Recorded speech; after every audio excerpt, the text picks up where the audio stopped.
Okay, और next topic is scalar. तमाम जितनी भी फिजिकल क्वांटिटीज हैं वो हमारे पास तमाम के तमाम मेजरेबल क्वांटिटीज हैं, मीन हम उसको मेजर कर सकते हैं। उसमें है हमारे पास एक स्केलर क्वांटिटी। फिर ये जितने भी मेजरेबल क्वांटिटीज थे इनको हमने दो ग्रुप में डिवाइड कर दिया। एक ग्रुप में हमारे पास वो क्वांटिटीज आए, फिजिकल क्वांटिटी, वो फिजिकल क्वांटिटीज आए जिनको कंप्लीटली डिस्क्राइब या कंप्लीटली पहचानने के लिए हमें सिर्फ मैग्नीट्यूड की जरूरत है। अगर हमारे पास सिर्फ मैग्नीट्यूड हो तो हम उस क्वांटिटी को कंप्लीटली समझ सकते हैं। दूसरे ग्रुप में हमारे पास जो फिजिकल क्वांटिटीज आ गए उसमें हमारे पास ऐसे क्वांटिटी शामिल होंगे जिसको कंप्लीटली पहचानने के लिए हमारे पास मैग्नीट्यूड काफ़ी नहीं होगा। उसको समझने के लिए हमारे पास उसकी डायरेक्शन की स्पेसिफिकेशन या उसकी डायरेक्शन जो है वो पहचानना भी जरूरी है। तो स्केलर फर्स्ट ग्रुप में बता वो scalar quantity, the physical quantities या quantity which need only magnitude for their complete specification is called as scalar quantities. Magnitude, what is the magnitude? Magnitude means size. या अगर हम इसकी और भी स्पेसिफिकेशन कर लें तो मैग्नीट्यूड में हमारे पास आता है एक नंबर और प्लस प्रॉपर यूनिट। अगर कोई भी ऑब्जेक्ट कि हमारे पास कोई खास नंबर हो, कोई न्यूमेरिकल वैल्यू हो और उसकी कोई प्रॉपर यूनिट हो तो हम वो फिजिकल क्वांटिटी जो है उसके बारे में कंप्लीटली समझ सकते हैं। जैसे कि फॉर एग्जांपल मेरे पास है मास। मास जो है ये हमारे पास एक फिजिकल क्वांटिटी है, इसको हम मेजर कर सकते हैं, लेकिन ये मास जो है हमारे पास ये एक स्केलर फिजिकल क्वांटिटी है। अब मैं कहता हूं कि 2 kg, ये बिल्कुल अंडरस्टैंडेबल है कि 12 kg, 12 जो है ये मेरे पास नंबर है, while ये kg जो है ये एक प्रॉपर यूनिट है और ये फिजिकल क्वांटिटी है शुगर, जिसको मैं मेजर कर सकता हूं in the form of kgs। kgs में मैं इसको मेजर कर सकता हूं। या मैं कहता हूं कि मेरे पास लेंथ जो है एग्जांपल नंबर 2 20 मीटर जो है ये लेंथ है। लेंथ जो है ये एक फिजिकल क्वांटिटी है, 20 जो है ये एक नंबर है, while this meter is a proper unit. So all physical quantities को हम only मैग्नीट्यूड से कंप्लीटली समझ सकते हैं और उस मैग्नीट्यूड में हमारे पास क्या आएगा, हमारे पास एक नंबर आएगा और एक प्रॉपर यूनिट आएगा। अगर ये नंबर और प्रॉपर यूनिट मेरे पास हो तो मैं उस क्वांटिटी को समझ सकता हूँ। या सपोज मैं कहता हूँ कि मेरे पास टेम्परेचर है, टेम्परेचर जो है इसकी भी कोई डायरेक्शन तो नहीं होती। इस तरह के मैं कहता हूँ कि टेम्परेचर जो है वो 101 फ़ारेनहाइट, 101 फ़ारेनहाइट। ये टेम्परेचर जो है ये होगा फिजिकल क्वांटिटी, क्योंकि टेम्परेचर को मैं मेजर कर सकता हूँ इसलिए ये फिजिकल क्वांटिटी है। 101 जो है वो नंबर है, while this one is a unit, proper unit. तो ऑल वो फिजिकल क्वांटिटीज जिसको कंप्लीटली समझने के लिए हमारे पास एक यूनिट और एक नंबर की जरूरत होती है, उसको हम कहते हैं ये मेरे पास क्या है, फिजिकल क्वांटिटी है। अगर मैं किसी ग्राफ से इसको ड्रा करता हूँ तो सपोज ये लेंथ है, ये कितना है, सपोज ये 20 मीटर है, 20 मीटर, लेकिन इसकी कोई एरोज वगैरह हम इस पर नहीं डालेंगे। या अगर इसको मैं कोई नेम दे देता हूँ तो ये इसका नाम है कि ए इज 20 मीटर। ए जो है वो एक्चुअली लेंथ को रिप्रेजेंट करता है। ये किस चीज को रिप्रेजेंट करता है? लेंथ को। ये एक फिजिकल क्वांटिटी को रिप्रेजेंट करता है। While this is number and unit. अच्छा, इसके बाद हम आते हैं वेक्टर। वेक्टर जो है ये भी हमारे पास second group of the physical quantity. ये फिजिकल क्वांटिटी की दूसरी ग्रुप है, जिसको कंप्लीटली समझने के लिए हमारे पास मैग्नीट्यूड प्लस स्पेसिफिक डायरेक्शन, जिसको कंप्लीट समझने के लिए हमारे पास मैग्नीट्यूड और एक खास सिम्बल की भी जरूरत है। अगर हम वेक्टर को कंप्लीटली समझना चाहते हैं तो हमारे पास उसकी मैग्नीट्यूड और एक स्पेसिफिक डायरेक्शन दोनों की जरूरत हो। जैसे कि मैग्नीट्यूड के बारे में तो आप जानते हैं, अब स्पेसिफिक डायरेक्शन तो हम इसमें डायरेक्शन भी लेंगे। सपोज मैं कहता हूं कि मेरे पास फोर्स है। फोर्स जो है, फर्स्ट ऑफ ऑल आप ये समझ लें कि फोर्स क्या है। फोर्स एक फिजिकल क्वांटिटी है, मीन में इसको मेजर कर सकता हूं। फिजिकल क्वांटिटी तो अब हो गई। अब मैं देखता हूं कि ये फोर्स जो है ये वेक्टर में आता है या स्केलर में आता है। तो फोर्स मेरे पास है 20 न्यूटन।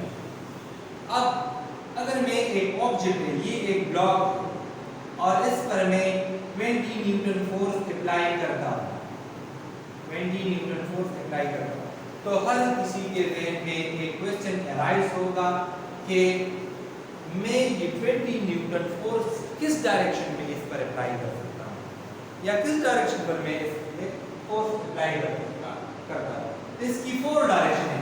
आया मैं इस डायरेक्शन पर इस पर फोर्स अप्लाई करता हूं, या मैं इस डायरेक्शन से इस पर फोर्स अप्लाई करता हूं, मैं इसको पुल करता हूं, या इस डायरेक्शन पर मैं इस पर फोर्स अप्लाई करता हूं, या इस डायरेक्शन पर मैं इस पर फोर्स अप्लाई करता हूं, या इस डायरेक्शन में या इस डायरेक्शन में, एक्सेट्रा एक्सेट्रा। आप किसी भी आप इसको पुश भी इस साइड से भी कर सकते हैं और आप इसको पुल भी कर सकते हो। तो आप इन तमाम डायरेक्शन से इस पर फोर्स अप्लाई करोगे तो अब मेरे लिए समझने में दुश्वारी होगी कि मैं इस पर किस डायरेक्शन में फोर्स अप्लाई कर रहा हूं। तो डायरेक्शन को भी स्पेसिफाइड करना अब लाजमी हो गया है कि मैं इसको कंप्लीटली समझने के लिए मैं इसकी जो डायरेक्शन है वो भी शो कर दूं कि मैं इस पर इस डायरेक्शन में फोर्स अप्लाई करूंगा। तो सपोज ये 4 डायरेक्शन, ये 4 सिम्मतें हैं मेरे पास, 4 सिम्मतें हैं मेरे पास। इसको मैं n से रिप्रेजेंट करता हूं, इसको मैं e से रिप्रेजेंट करता हूं, इसको मैं w से रिप्रेजेंट करता हूं और इसको मैं s से रिप्रेजेंट करता हूं। ये मेरे पास नॉर्थ डायरेक्शन है, ये मेरे पास ईस्ट है, ये मेरे पास साउथ है और ये मेरे पास वेस्ट है। इसको मैं कहता हूं न्यूज। तो सपोज इस पर मैं 20 न्यूटन फोर्स जो है वो ईस्ट की जानिब अप्लाई करता हूं। 20 न्यूटन फोर्स जो है ये किस डायरेक्शन में इस पर अप्लाई होता है? ईस्ट की डायरेक्शन का में इस पर अप्लाई होता है। तो अब ये इसको मैं कंप्लीटली समझ गया हूं कि 20 न्यूटन फोर्स इस ब्लॉक पर अप्लाई होता है और वो जो है वो फोर्स जो है वो ईस्ट की जानिब, इसकी डायरेक्शन जो है इस फोर्स की वो ईस्ट की जानिब है। मेन ये फोर्स जो है ये आप वेस्ट की जानिब इस पर अप्लाई करते हो तो फिर भी आपको आप समझ गए हो कि 20 न्यूटन फोर्स इस पर अप्लाई होता है और ये ईस्ट की जानिब है। तो वेक्टर क्वांटिटी को कंप्लीटली समझने के लिए आप क्या करते हो, आपके पास मैग्नीट्यूड होना चाहिए प्लस एक स्पेसिफिक डायरेक्शन भी होनी चाहिए। अगर आपके पास मैग्नीट्यूड मिस हो तो आप वेक्टर क्वांटिटी को नहीं समझ सकते। अगर आपके पास डायरेक्शन मिस हो फिर भी आप किसी भी वेक्टर क्वांटिटी को नहीं समझ सकते। तो वेक्टर क्वांटिटी को कंप्लीटली समझने के लिए आपके पास मैग्नीट्यूड और डायरेक्शन दोनों होने चाहिए। या सपोज मैं एक दूसरा एग्जांपल ले लेता हूं कि मेरे पास एक ऑब्जेक्ट है जिस पर फोर्स अप्लाई होती है और वो मेरे पास कितनी है, उसकी मैग्नीट्यूड मेरे पास वही 20 न्यूटन है या 30 न्यूटन है, कुछ भी है 30 न्यूटन, और इस पर जो फोर्स अप्लाई होती है वो मेरे पास सपोज है north and south, north and east, दो डायरेक्शन में इस पर फोर्स अप्लाई होती है। मीन इस डायरेक्शन में अगर ये एक ब्लॉक हो और इस पर फोर्स अप्लाई होती हो, इसकी मैग्नीट्यूड है 30 न्यूटन और इसकी डायरेक्शन जो है वो मेरे पास क्या है, ईस्ट। ये ईस्ट है, नॉर्थ, साउथ एंड वेस्ट। तो इस डायरेक्शन में भी ये डायरेक्शन जो है चेंज हो और इसकी डायरेक्शन ईस्ट एंड साउथ हो, ईस्ट एंड साउथ में भी अप्लाई हो सकती है। तो आपको ये समझने में आसानी होगी अगर आपके पास क्या हो, मैग्नीट्यूड हो, मैग्नीट्यूड में आपके पास नंबर आता है प्लस यूनिट आता है plus proper direction,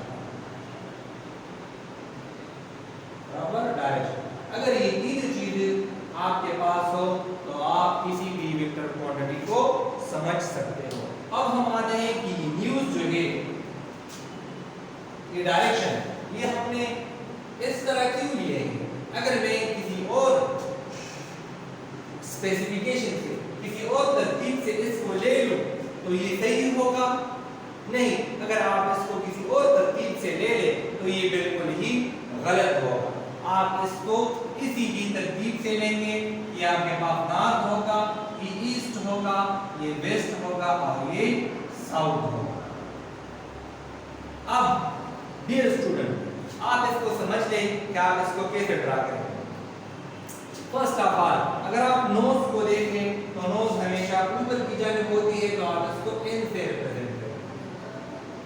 second one, आपके लेफ्ट साइड में इस हाथ में हमेशा घड़ी होती है जिसको हम कहते हैं वॉच। तो आप ये क्या है, ये डब्ल्यू है। तीसरी, साउथ, साउथ जो है शूज, इसमें मेरे पास क्या आता है, एस आता है फर्स्ट, तो आप इसको एस से रिप्रेजेंट मीन साउथ, इसमें फर्स्ट एस आता है तो आप यहाँ पे साउथ लिखिए। यहाँ ये हाथ जो है एम्प्टी होता है, खाली होता है, इसलिए इसको हम ई से रिप्रेजेंट करते हैं। And mean knows, north, W, first alphabet जो है वॉच में वो डब्ल्यू होता है, तो डब्ल्यू इस तरह एस एंड ई। तो ये आपके पास सही स्पेसिफिकेशन है। आप इसकी रिप्रेजेंटेशन कैसे करेंगे, आप किसी वेक्टर को कैसे रिप्रेजेंट करते हैं? तो वेक्टर को रिप्रेजेंट करने के लिए हम दो तरीके इस्तेमाल करते हैं। एक को हम कहते हैं सिंबॉलिकल रिप्रेजेंटेशन और दूसरी को हम कहते हैं graphical representation. Representation of a vector,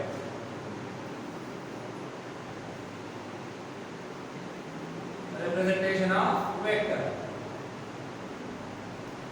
vector को रिप्रेजेंट कैसे किया जाता है, इसको लिखते हम कैसे कहते हैं? तो फर्स्ट सिंबॉलिकल रिप्रेजेंटेशन मीन हम इसको किसी अल्फाबेट से रिप्रेजेंट करते हैं। जब हम किसी भी वेक्टर को अल्फाबेट से रिप्रेजेंट करते हैं तो उसको हम कहते हैं सिंबॉलिकल रिप्रेजेंटेशन। अब मेरे पास एक वेक्टर है जिसको मैं किसी अल्फाबेट ए से रिप्रेजेंट करता हूँ, तो मैं इसको यूं भी रिप्रेजेंट कर सकता हूँ स्मॉल ए से, या मैं इसको रिप्रेजेंट करता हूँ कैपिटल ए से। आप इस तरह ए से लेकर आप जेड तक इसको किसी भी अल्फाबेट से रिप्रेजेंट कर सकते हैं। आप वेक्टर को किसी स्पेशल नेम, जिस तरह के मेरे पास एक अल्फा, बीटा, गामा, इससे भी आप इसको रिप्रेजेंट कर सकते हैं। अब अगर मेरे पास एक वेक्टर ए हो तो मैं उसको कैसे रिप्रेजेंट करता हूँ? मैं उसको फॉलोइंग रिप्रेजेंटेशन देता हूँ। मेरे पास एक वेक्टर है ए, इसको मैं यू भी रिप्रेजेंट कर सकता हूँ, मैं इस वेक्टर को यू भी रिप्रेजेंट कर सकता हूँ, मैं इस वेक्टर को यू भी रिप्रेजेंट कर सकता हूँ, मैं इस वेक्टर को यू भी रिप्रेजेंट कर सकता हूँ, मैं इस वेक्टर को यू भी रिप्रेजेंट कर सकता हूँ, और मैं इस वेक्टर को यू भी रिप्रेजेंट कर सकता हूँ। एक दिवेश आप कोई भी सिंबॉलिकल रिप्रेजेंटेशन इसकी कर सकते हो। या आप इसको बोल्ड फेस लेटर से भी रिप्रेजेंट कर सकते हो। अगर आपके पास ये ए है तो आप इसको क्या करते हो? आप इसको बोल्ड करते हो, इसकी मोटाई ज्यादा करते हो, इससे भी आप इसी वेक्टर को रिप्रेजेंट कर सकते हो, चाहे वो आपके पास ए हो, बी हो, सी हो, अप टू जी। आप इसको किसी भी सिंबॉलिक रिप्रेजेंटेशन दे सकते हैं। मेरे पास है दूसरी जो है वो है ग्राफिकल रिप्रेजेंटेशन।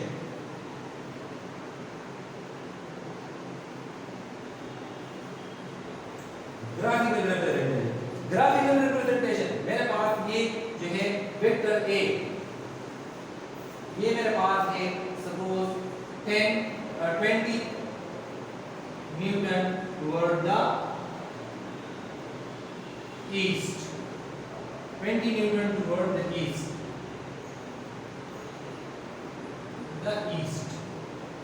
ईस्ट की जानिब जो है एक फोर्स है जो 20 न्यूटन है, तो मैं फुट ले लूंगा या मैं मीटर रॉड लूंगा और मैं 20 मीटर जो है वो, या मैं इसकी स्केल लूंगा कि मेरे पास 1 मीटर जो है वो बराबर है 1 सेंटीमीटर, तो 10 मीटर जो है वो 10 सेंटीमीटर के बराबर होंगे, और इस तरह 20 मीटर जो है वो 20 सेंटीमीटर के बराबर होंगे। तो मैं मीटर को बोर्ड पे नहीं ड्रा कर सकता, लेकिन मैं सेंटीमीटर को बोर्ड पे ड्रा कर सकता हूँ। मैं इसकी जो लेंथ है सपोज वो जितनी भी आती है मेरे पास 20 सेंटीमीटर, तो मैं इसकी लेंथ दूंगा 20 सेंटीमीटर। इसकी लेंथ जो है मेरे पास वो क्या होगी 20 सेंटीमीटर।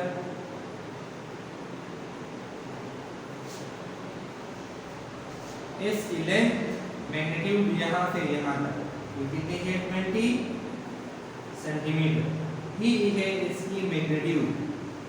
अब हम क्या लेंगे, ये ईस्ट की जानिब आता है तो मैं इस पर एक एरो करूंगा जो इसकी डायरेक्शन को रिप्रेजेंट करता है कि आपके पास 20 न्यूटन फोर्स जो है वो आपके पास ईस्ट की जानिब जाती है। ये फोर्स जो है ये आपके पास एक वेक्टर क्वांटिटी है जिसकी मिकदार है 20 सेंटीमीटर और ये ईस्ट की जानिब आता है। आप इसको सपोज ये आपके पास नॉर्थ की जानिब जाता है तो आप एरो की निशान जो है वो नॉर्थ की जानिब करेंगे। अगर आपके पास साउथ की जानिब आता है तो आप इसको यू ड्रा कर सकते हैं, अगर आपके पास ईस्ट की जानिब आती है तो आप इसको यू भी ड्रा कर सकते हैं। इस पॉइंट से लेकर इस पॉइंट तक जो डिस्टेंस है, जो लेंथ है, ये आपके पास मैग्नीट्यूड है, while this arrow shows the direction. This arrow show the direction। Vector को हम अगर इसकी हम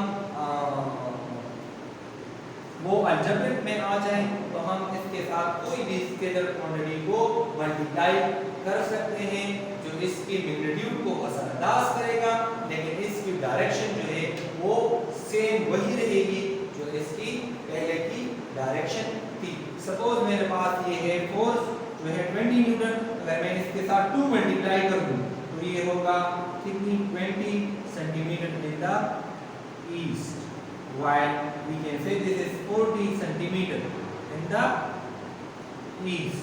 So ये 40 सेंटीमीटर जो है ये मेरे पास क्या है, मैग्नीट्यूड है। तो देख लें ये स्केलर क्वांटिटी जो थी, जो नंबर था, ऐसे इसकी जो मैग्नीट्यूड है उसको असरअंदाज किया, उस पर असर किया, लेकिन इसकी जो डायरेक्शन है उसको चेंज नहीं कर सका। तो इट मींस दैट कि आपके पास स्केलर क्वांटिटीज जो है वो इसकी मैग्नीट्यूड को असरअंदाज कर सकता है, लेकिन इसकी डायरेक्शन को चेंज नहीं कर